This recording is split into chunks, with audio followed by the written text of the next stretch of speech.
everyone! Welcome back to my channel. And today, because everyone has been asking me and have been requesting, this episode is very, very special, not just for me, but to a lot of my followers and subscribers. Alam naman natin before where I really started the biggest break of my career, and hindi ko naman yan tinatanggi sa lahat ng mga interviews and even here sa vlog, laging nagbibigay po guys sa nag-iisang Reyna. So today, ipapakita ko sa inyo ang naging usapan naming dalawa because we cannot go out. Both of us have little ones. And for safety, we decided to do the interview online. It's going to be the Queen Marian on my YouTube channel and an interview one-on-one about life and luxury with Aimee.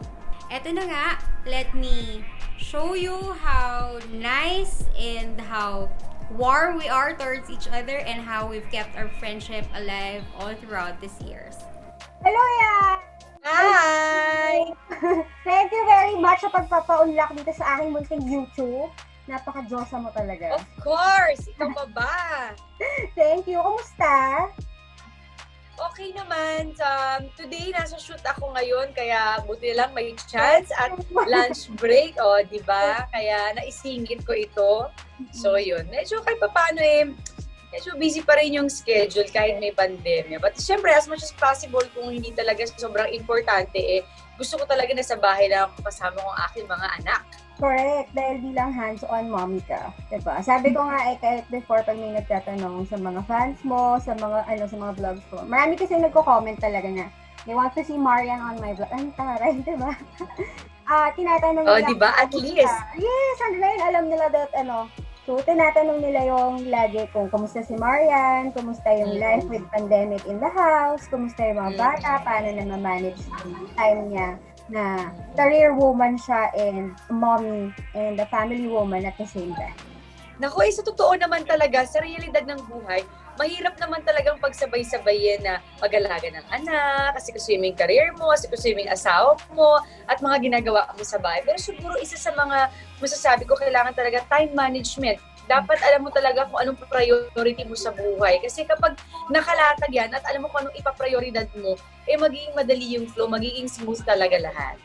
Correct. Especially kapag may asawa ka na super responsible at alam mo yun na talagang sinusportahan ka sa bawat gusto mong mangyari. Especially pag sa career ko. So si Dong kasi is 100% talagang suporta niya sa akin. So malaking tulong na kayong dalawa na mag-asawa ay nag-meet together para at least diba matupad ng bawat isa yung gusto pa rin mangyari. Habang nag-aalala at nagpapalaki ng pamilya, diba? Saka diba? Oo, kasi diba sabi ko nga may usapan kami ni Dong. Yes. Kapag ako ang nasa work, nasa bahay siya para to take care of the kids. Pero pag siya naman ang aalis, ako naman syempre ang sa bahay. Which is ginagawa ko naman talaga siya. Give and take talaga kayo ever since. Eto, miss na to ng mga fans, ang mga pa-OO mo, alam mo yan. So, nag-share ako ng mga ilang questions lang na Okay. ano yung mga para LoveLuxe pa din. Ano yung Naman. mga happy na pieces na nakolekta mo, na na-enjoy mo over the years?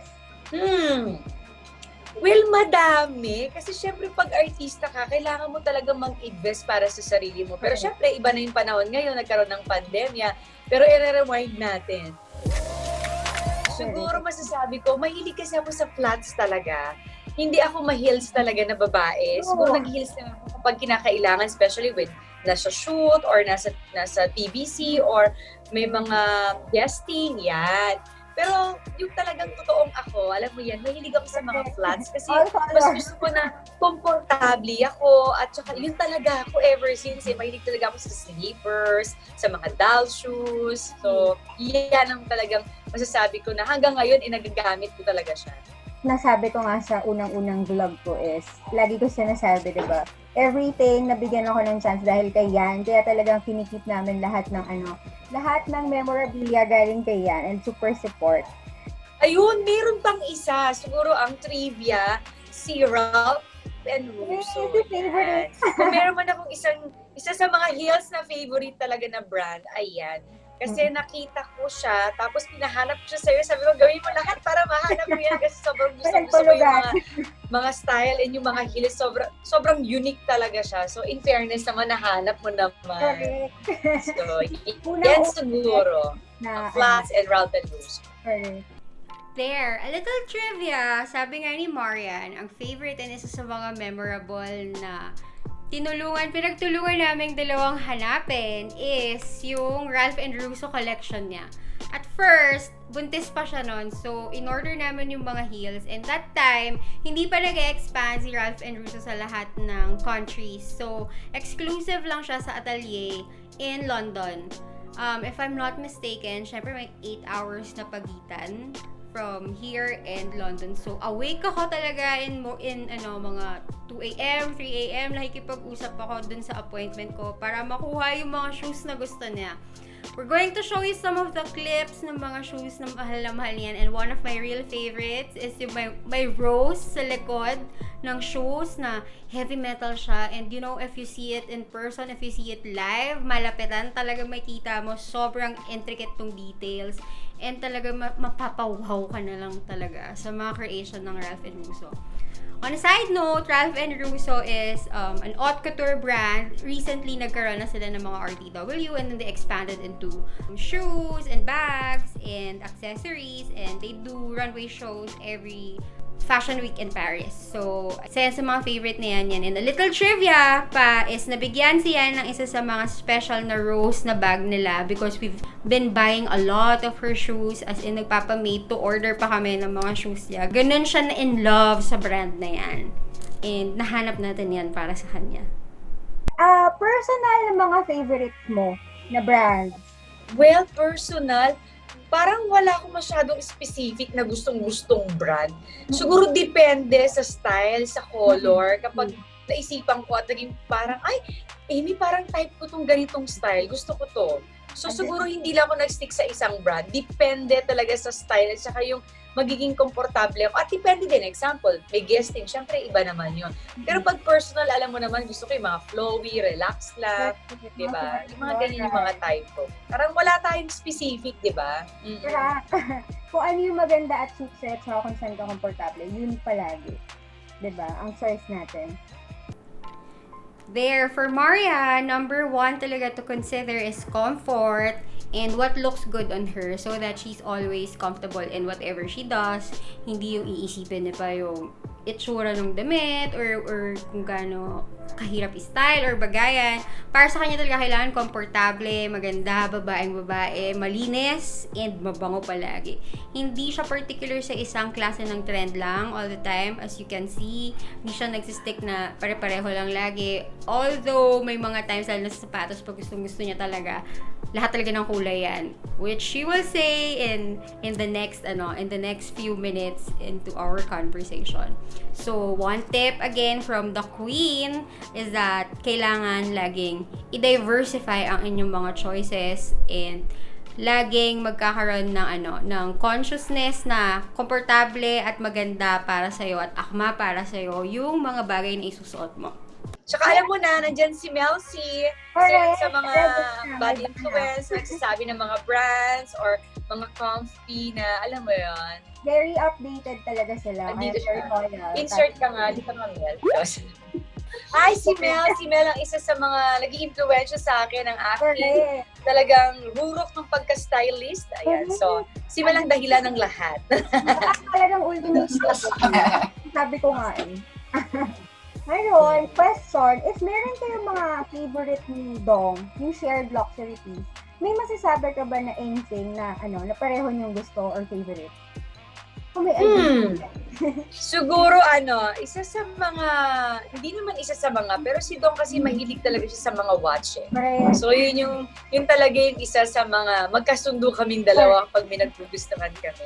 Pero most of the time, siya kasi nakakaalam kung, Dad, bagay ba sa akin? Tapos hindi, ito mas bagay sa'yo. So, isa siya sa mga namimili sa akin kung anong bagay sa aking watch talaga. Correct. Yun talaga yung shared luxury, passion yung dalawa. I can attest to that. So, for Marian and Ding Dong, isa sa mga luxury na shared passion nila is their love for watches. Specifically, si Dong talaga mahilig siya sa mga watches. Kung mapapansin nyo na, kasi lalo na for men, ang hilig nilang kolektahin talaga kapag may kinokolekta sila, mga relo. And nasabi ko na yun before sa Christmas tips natin for gifting or for gift guide na kung gusto natin na super special, pwede natin bigyan yung mga loved ones natin ng relo. Yun, isa rin kasi yun sa mga investment pieces na pwedeng ipamana sa mga susunod na generation. Kaya isa rin yun sa mga shared passion nilang mag-asawa when it comes to luxury. Meron ka ba mga best investment pieces na masasabi na pwede natin i-share sa mga fans mo? Well, alam mo, siguro kapag nagkaka-edad ka, tama ba yung term ko? Pag nagkaka-edad ka, kapag nagiging iba yung priority mo sa buhay, lalo na kapag dumadami ang anak mo, maiiba at maiiba. Kasi before parang mag-invest ka sa damit, sa bags, sa shoes. Siguro ngayon, ang ini-invest ko talaga is diamonds. Yeah. True. Saka mga branded jewelry naman in my case and watches. Yes, ayan. Mga ganon. True. Sa ngayon. Mali mo, kapag naging tatlo yung anak ko, mag-iba na naman. O pag malalaki na sila, iba na naman. So, depende siguro. Nag-evolve kasi tayo palagi, di ba? Ayaw natin isang bagay. Meron ka kayang mga mako-consider na lucky charm na Lux piece and meron kaya silang story behind kung bakit super special sila sa'yo?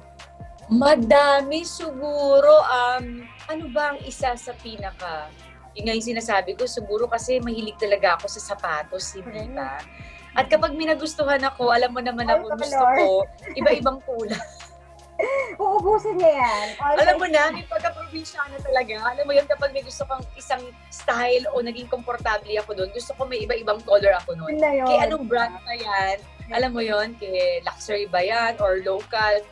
Basta pag may nagustuhan ako, gusto ko niyan, iba-ibang color. Saka diba, alam mo na yung saying natin na pag hindi mo kaya, wag mong yayakapin, kesa naman over ka. So, unti-unti, yun yung lagi ko rin advice sa mga audience na kahit pa isa-isa lang ng bili, hindi naman tayo lahat gumising isang araw na nandyan na lahat eh. Pinaghihirap. Hindi pa kaya, support muna natin yung mga local designers natin. Or maghintay ng sale, hindi ba? Wala namang masama. Maghintay ng sale. Pero, hanggang sa makuha mo, di ba? basta wag yung Mahirap itiit eh, di ba? wag i-over lang. Kung ano yung kaya, yun lang. Doon lang tayo sa loob ng kaya natin. Yun lang yung pinaka-importante. Mismo. Diba? Mismo. Natutunan ko rin yan sa'yo. And ano muna, investment muna bago excess na gastos. Natuto na, oh. Ano na? Alam mo yan.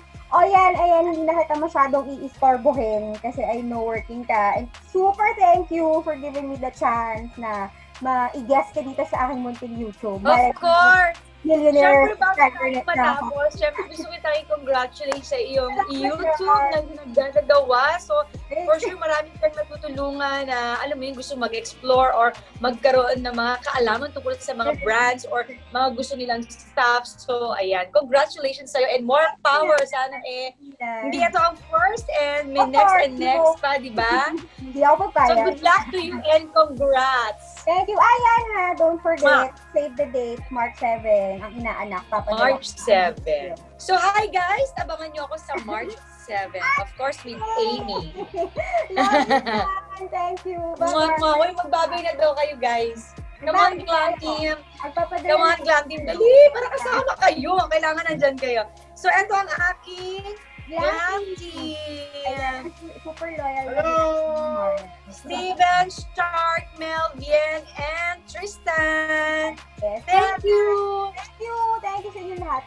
Love you. Bye! Na-record ko na. Bye-bye! So there you have it guys, yung one-on-one namin na nag-iisang queen of primetime si Marian and my friend.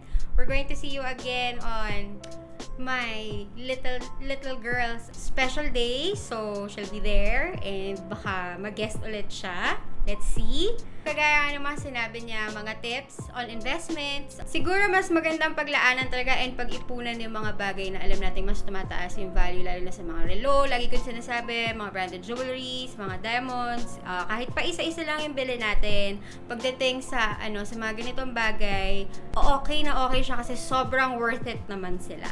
So, ayun, and nakita pa rin natin kung gaano ka-humble si Yan na alam mo yun, kahit sa layo na narating niya, nandoon pa rin siya in touch pa rin siya sa kanyang Caviteña roots na pag may gusto, isang bagay lahat ng kulay. Actually, medyo pareho kami doon.